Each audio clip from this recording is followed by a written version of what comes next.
Hey there and welcome. My name is Carlos Berlitz and in this video we are going to talk about traps.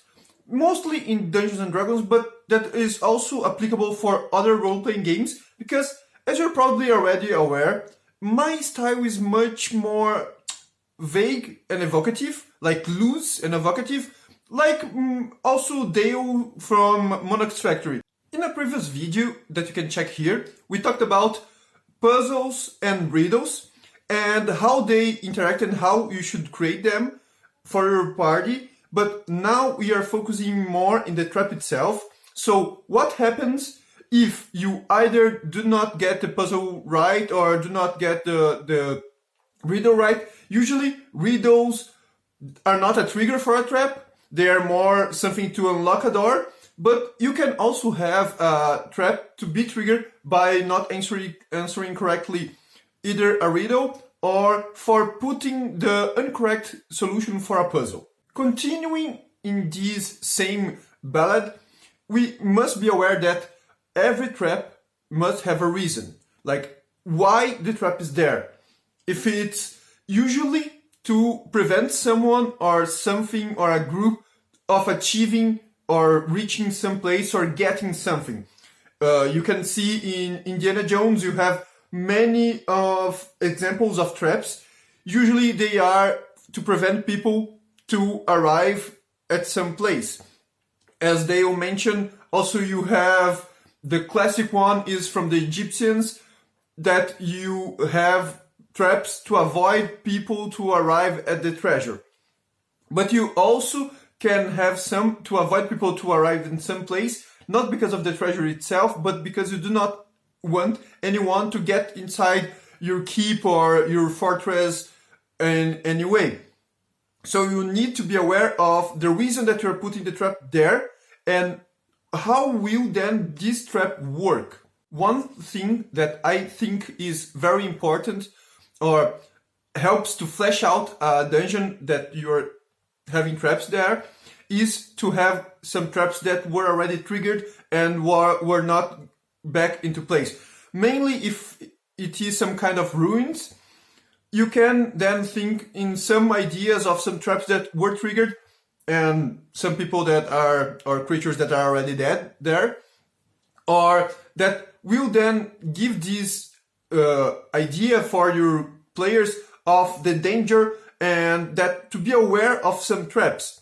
So in this way you are giving some crumbs, but this is something that to put in some ruins, because then you don't have someone going in each one of the traps and retriggering it if they need to be retriggered manually, or if it's something magical, usually you have the trap to retrigger itself, go back to the original place so that it can act again.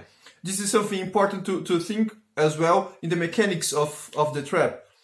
When you beat a trap or your group beats a trap, I think that is important for that trap to tell some ideas or something about the place or the group of people that put the traps in it originally. So if you beat a trap that are with a riddle, usually you need some information about the group. But also, if you trigger the trap, it's also important to have some idea of what is going to happen. If you are with some cunning, against some cunning group, usually if they use traps, they will be silent traps or traps that won't trigger the group, or if they trigger the group, they're not that clear to the group of what will happen next.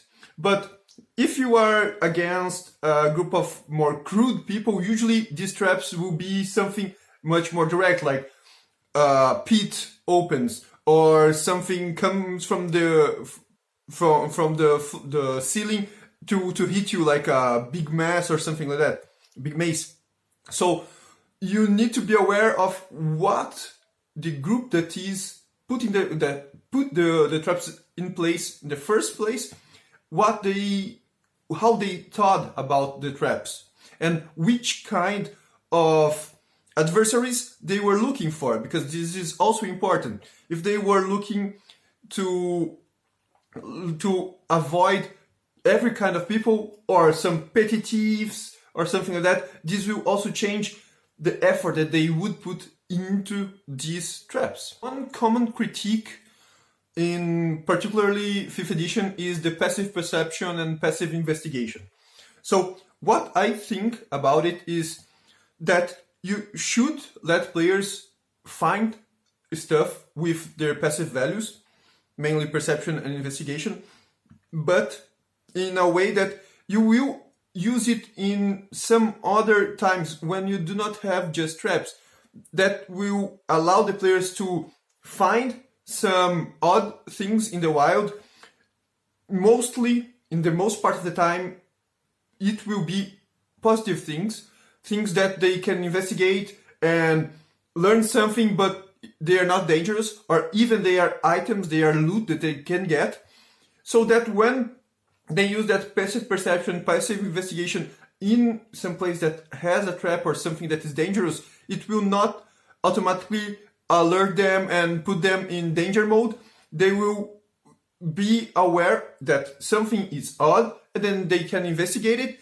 If they fail, they do not find a trap. They just think that that thing is something ordinary. But if they succeed, they will get that feeling of their character itself succeeding, not just something that was handed to them. I am particularly in favor of more deadly traps, because if you want to prevent someone or something to arrive in some place, and you are really putting the effort in that, you would put something that would clearly hinder the party. Either we'll put something that will alert everyone so that everyone can be ready when the party arrives. Either you will put something that locks them into place so that they can be found later on. Either if you are looking to hit them, you would hit them hard in order to outright kill them or put them unconscious. For me, these are the three most common results of triggering a trap. If you are putting like a dart that will give 1d8 damage, what were you exactly looking to cause with the trap? Oh, okay, they are heroes, they are much more powerful, they're the common ones, but okay, if you are just protecting against a petty thief, why would you then put some really complex trap? That is my reasoning. Also, going back to the idea of if you only want one person to reach someplace, you have a key. If you want a group, you will put some stuff that are not triggered by a key, by not having a key, rather by tripping, or rather by something that can be avoided with previous information. And previous information that can be devised, that you can think about with some clues. Not something like one particular word that you got out of nowhere. If it's just a password that is clear, this is for only that particular person and the ones that particular person told them. If it's for a group that have something in common, like it's a huge group or a group that share a virtue that they do not communicate in a regular basis, then usually it's something not that closed that can be figured out by other people that think like the people that you are trying to allow to arrive there. So that's it. That is a short video, as I said, vague and evocative. I hope that it helps you to think about further traps for your games. And if you like the video, like the video, share, subscribe, comment, leave some comments of what are the particular traps that you like. If you think that the traps need to be more dangerous, if they are not needed. Again, a good example of traps that were put in an adventure is Breaker of Chains, by Chris Bissett, Loot the Room. You can check a link in the description.